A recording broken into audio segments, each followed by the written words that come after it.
are in prime season for swell. A lot of great surfing to look forward to. And we'll be looking at surfers from young and up and coming to experience some big names in the sport, some big reputations. Well, none of that really counts. It's all about posting scores on the board, and a strong start will be crucial here. Vibes are good. Everyone's pretty stoked to be back in this part of the world. It's a favourite. There's a good reason for that. The Ballito Pro Presented by O'Neill. One of everyone's favourite stops on tour. Sunrise over the Indian Ocean. And some smiling faces here in the studio. Jess Starling, Greg Emsley. Good morning. How are we feeling? Great this morning. We had a beautiful sunrise down here. We've had our coffee. We're ready. Greg, everyone's always gushing about being back in South Africa. Why is that? What's so special about the joint? Oh, we love Ballito. The winter months are the best months in this region. And this morning, surf looking great. We got that beautiful northwesterly offshore wind, and that comes all the way from the foothills of the Drakensberg mountains and really sets it up for a nice crisp morning, and it's looking decent out there as well. Yeah, you've been in town for a couple of days, right? I mean, it's still dark out there. We had that beautiful sunrise. We've seen a couple of glimpses of it, and we're feeling pretty good about getting some energy here in the ocean this morning. Yep, first sights, I'm pleasantly surprised. There's definitely a bit of push in the ocean. I'm seeing swell, 3 to 4 feet, nicely lined up. We got a dropping tide for a low tide at around 1 o'clock this afternoon. I think we're in for a good day. I think through that mid-morning we're going to see some really fun conditions. Yeah, we talk about how unique places are on tour, but a few similarities here with the east coast of Australia, Jess. Are you getting that? I am getting that, actually. I surfed here for my first time yesterday, and I thought, this kind of reminds me of home a little bit. And I just think it has a sort of similarity as well to Newcastle with that beach break aspect. And yeah, I think this is going to favour a lot of, pretty much all of the competitors. Actually, I think it's a really even playing field at this wave.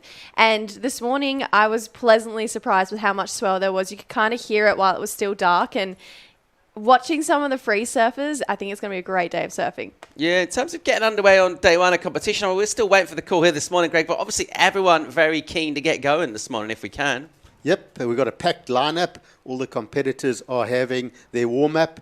No call yet, but it's looking like a good day of surfing. We're going to see the offshore winds dominate the morning, and then back off through into sort of lunchtime. We're then going to see a bit of a cross-shore wind setting up, coming across into the right-handers, but that will set up for some, progressive, innovative surfing, and this should hold into Tuesday as well. Let's dive into our Surfline forecast and see exactly what we've got in store this week. And pretty positive about what we're looking at here. Obviously, waves the key ingredient. Generally speaking as well, winds favourable in the morning, Jess. Yeah, definitely. I mean, when we look at Surfline, all we want to see is green or purple, but green is what we're looking with this morning. So we've got 3 to 4 foot faces, nice offshore winds. As we go into the afternoon, swell stays pretty consistent. We do have that wind come up to that side, sort of onshore, but nothing these surfers haven't dealt with before. And then looking towards the week, the morning is where it's at. We've got beautiful offshore winds. We see the swells start to increase as we get towards the end of the week, especially looking towards Friday with that 4 to 6 foot faces. Similar trend. We're going to have onshore winds in the afternoon, but yeah, like I just said, it's nothing no surfer has never dealt with before. A little bit of onshore wind, and I'm sure all of our aerialist specialists are probably loving it. Greg, pretty decent looking forecast for here as well. We expect a little bit of everything in terms of conditions. We're really looking forward to what we're going to see. You know what? That's looking forward. Let's stick with today and the present. It's time to say how's it to Mike Frew. He's with Travis Logie for the call.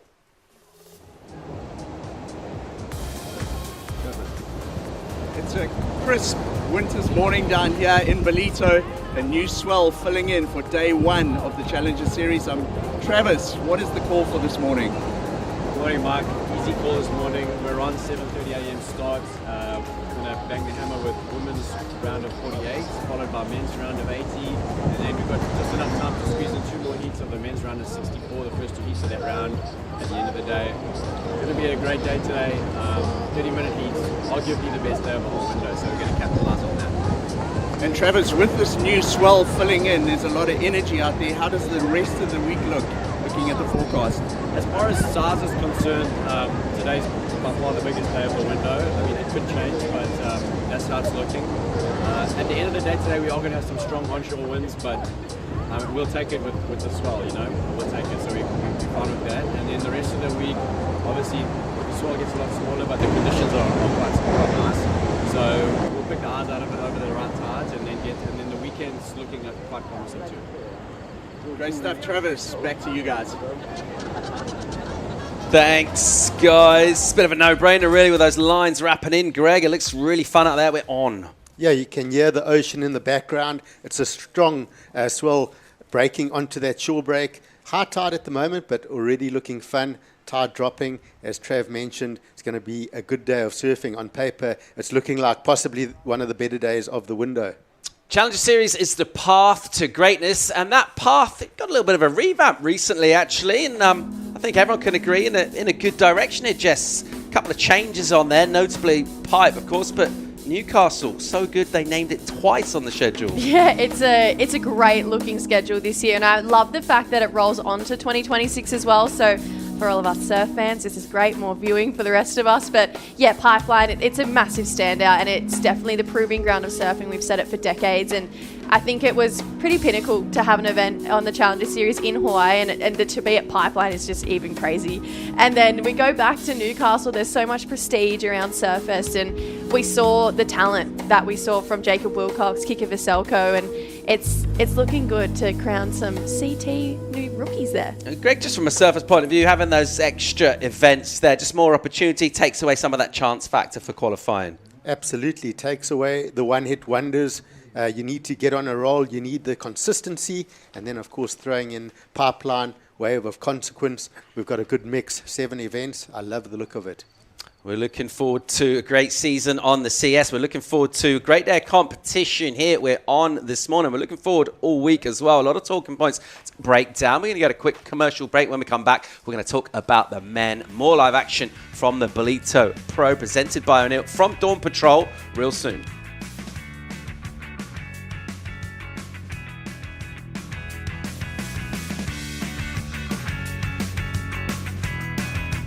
Sign me up. That place looks good. South Africa. How good is it? Stoked to be back here at the Ballito Pro. And beautiful morning scenes. That sunlight illuminating the beach here in Ballito as we look out into the ocean and see crisp lines with a puffing offshore. People calling it chilly. I'm not so sure about that. I think that's a little bit relative, but a dreamy looking morning set up for surfing here, Jess. Oh, definitely. I mean, I was sitting there having my coffee this morning. I saw Yolanda Hopkins pull into a couple barrels this morning as well. I was like, oh, if that's what we've got going today, I'm in. I am so in. One of my favourite times of the day is time for boy talk. And we're going to look at what's going on the men's side of the draw and a look back to what happened last year as well. And a huge performance here from the Pocket Rocket. He's got a squeaky voice. He's got all sorts of energy. And he blew up here last year. Greg, you were here with me to watch this. He was amazing throughout the event. Ian Gouveia was super animated last year. He was just putting on high performance surfing left and right. And of course, surfing the board gifted to him by Tatiana Weston Webb. It had the signatures of Kelly Slater and Mark Okulupa on the bottom. It was his backup board. Took it for a ride and absolutely blew up on it. What a storyline. Used that ramp section to great effect, didn't he? But just energy throughout the week. You're going to be surfing a lot of heats, and just to make it all the way to the podium in the challenges, it's not always going to be amazing. Every heat you surf, keeping that energy high, and that's exactly what he did. That's how he got the win. Yeah, absolutely. And I love the fact that he just used all of his strengths to his advantage, and thinking about the graphic on screen, there is a lot of advantage if you do well in this event, especially when it comes to qualifying for the CT. Yeah, it's been absolutely crucial, hasn't it? Look at some of those names and how important this has been in that qualifying campaign, Greg, in terms of stepping up. So early on in the season, traditionally it comes in, even with this revamp schedule, second stop on the challenges. Thinking about Rio, about Cole particularly, and performances they put in here really set them up for massive years, and then for successful rookie campaigns as well. Yeah, history will tell you, you win this event, you make it onto the championship tour, and it's also an introduction for our top surfers that we've seen. You look at Rio Wahida, you look at Cole Houshman. This is where they introduced themselves to the world. This is where they showed up, and I think this year again we're going to see someone new, someone that we go, wow, this guy's got it all, or this young girl. This is what we're going to see the future of surfing. We've already fired up the Challenger Series this year. It was over in Newcastle. Jess, you were over there. The waves were pretty cooking as well. Jacob Willcox took out the win for the men. Yeah, Chippo got a very convincing win, actually. And you know, we had to compete through a lot of different conditions. This is the glory days. This is what we got through after a big wild and woolly day. And once the surf turned on, it was incredible at Nui. And I mean, Jacob is such a traditional surfer. He's got so much power behind him. And this win was a long time coming. He's been competing on this stage for a while now and hasn't had that major 10,000 win, but he got it. And to do it in front of all of his mates, he's got a really great relationship with Newcastle and the people down there. I think it was pretty special for Jacob, and coming off a quarterfinals at Margs as well. He's had a pretty great run this year competition-wise. Willcox absolutely delighted with that win. Obviously on home soil, we've seen some Aussies go well and start the season off, but hasn't necessarily gone their way. Just thinking back to last year, what happened as well. Surfers getting wins over there, not quite making it. So obviously going good, but he's going to need to put a big season together. Other names on this rankings here, Greg, Matt McGillivray there in third, looking to get straight back on the CT. So stoked that Matt got that result after being bumped off the CT. It would have given him hope, and he's going to reset, and I think he's going to have a great run through the challenges. I think he's going to come fighting back, and next year we'll see him back on that CT, and probably even a fresher mind, a new look to it, and more amped. Yeah, amazing just to see. I mean, really, that graphic just summing up the Challenger Series with that experience. Names like Ryan Callanan, and you got the up-and-comers coming through as well. Winter Vincent getting on there, and that's really all of those cool storylines that we have here on the Challenger Series. We're on here this morning. We're going to get a quick commercial break right now. When we come back on Dawn Patrol, we're going to be talking about the women. Stay tuned.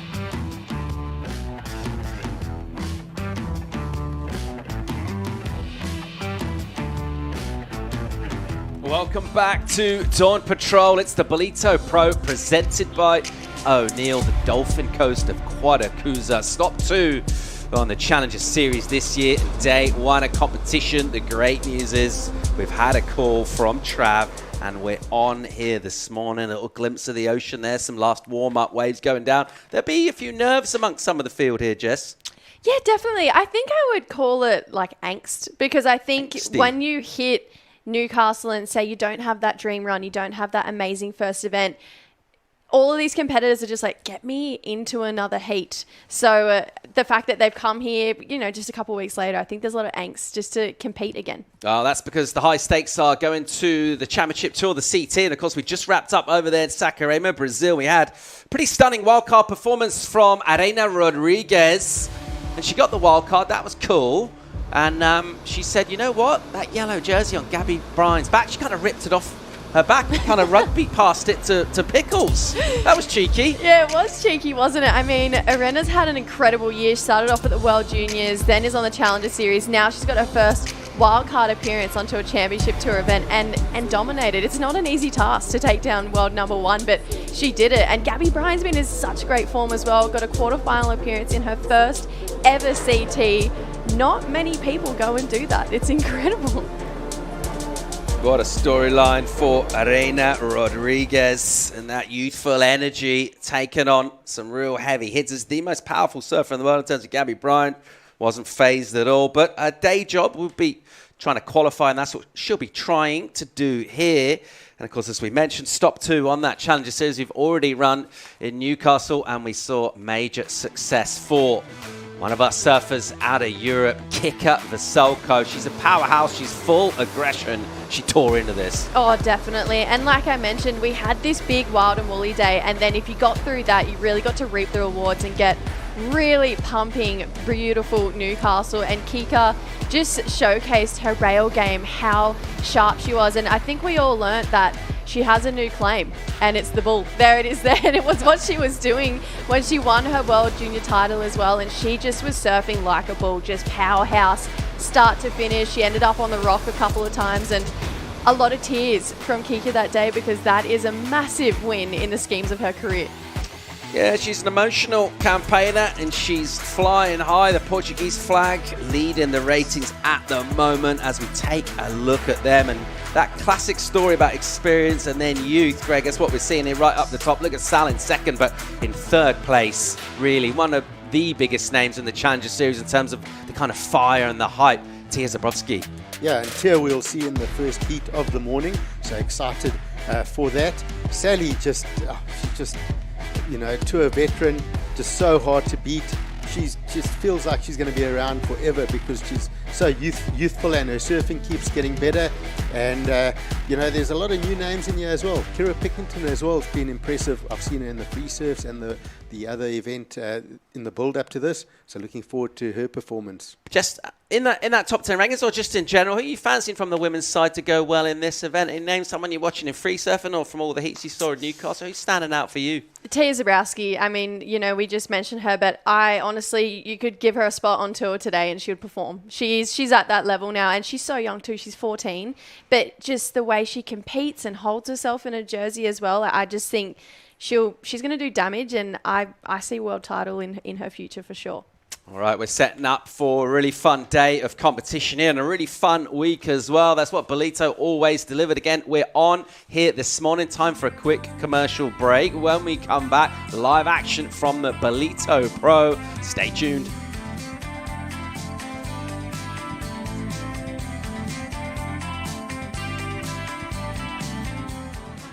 Beautiful Monday morning on the Indian Ocean coast of South Africa. It's the Dolphin Coast where the Ballito Pro welcomes the finest shredders from around the world, setting up for a big week here. We're chatting through some of the talking points here on Dawn Patrol from the Challenger Series and just thinking about those ratings. Greg, we already touched on some of that sort of youthful energy coming through, but in terms of actually getting that qualifying done, it feels a little bit last couple of seasons, maybe you'd rather be one of the dogs of war, someone with a bit of experience from the CT. They seem to have a bit of the advantage over the youngsters trying to burst through. Absolutely. Not that I'm calling you a dog of war either, mate, of course. I just want to be clear on that now, just in case. I'm a dog of war. I love the old guard, the guys that are, you know, sort of fighting through and making comebacks. I always love those stories. I also like the new guard coming through. I think this year we're going to see a lot of the new guard. On an international front, Winter Vincent, that name, that style, I love it. And from the local front in the men's, I'm looking at Luke Thompson. I think he's almost got a similar approach to Winter. Those two guys are my picks for this one, along with Matt McGillivray. Yeah, we talk about the CS as well in terms of the quality of the waves and making that step up to the championship tour. Ballito can deliver unbelievably good conditions as well. Some tubes out here. We saw the air sections from Ian Gouveia to win it last year, but a couple of years ago, Jacob Willcox, a perfect 10. How good was this? Oh, incredible. I mean, just the way he was so perfectly positioned in the pocket of that barrel. Had to tuck himself so tight in this, and you can see his tail kind of free fell off the takeoff. Really stalled, stayed nice and tight, and then came out and just said, all right, I'll belt it with the backwash as well, just to add another degree of difficulty. And Jacob's not one to claim, so the fact that he claimed it was a 10, it's like, okay, I'll take it. I mean, a 10-point ride in Hiss and Tubes is kind of where you hope your sort of dream heat will go. But, I mean, the other side of the scale there, 4 surfers out in the water, it's not going to be so much of that kind of priority in picking the waves that we get from surfer on surfer heats. Elbows out, Greg. It's all about scrapping and busting some waves, ripping it up. Definitely. And the good thing about Surfers Point here at Willard Beach is it's quite a big playing field. So under priority, you can actually sneak wide and find that peak down the beach. It can be a bit of a random peak, especially with the sandbar as it is at the moment. So that's what I really enjoy about this setup. You can make it happen. You can get lucky under priority. We've seen that over the last couple of weeks, the surfers hunting up and down the beach. We start on Surfers Point to the right of the screen where you've got the outcrop of rocks. That's where the sandbar starts, and then it stretches out across down towards surfers on the other, towards Sunrise on the other side, the far left. And in between we've got a break we call Canaries, where you'll see a few free surfers. But you'll often see the surfers going right down to that end and often picking up those big scores further down. All sorts of free surfing opportunities up and down the coast here. Don't have to go far to find yourself a bit of elbow room. But with the important business of surfing in a jersey will be our first heat. Checking out TT Zabrowski out of France. Taking on Mirai Akita of Japan. Oceana Rogers from Australia. Sky Brown, the Great Britain. A 2-time bronze medalist at the Olympics in the sport of skateboarding. Is this the first that we've got an Olympic medalist from another sport competing on the Challenger Series? It might well be.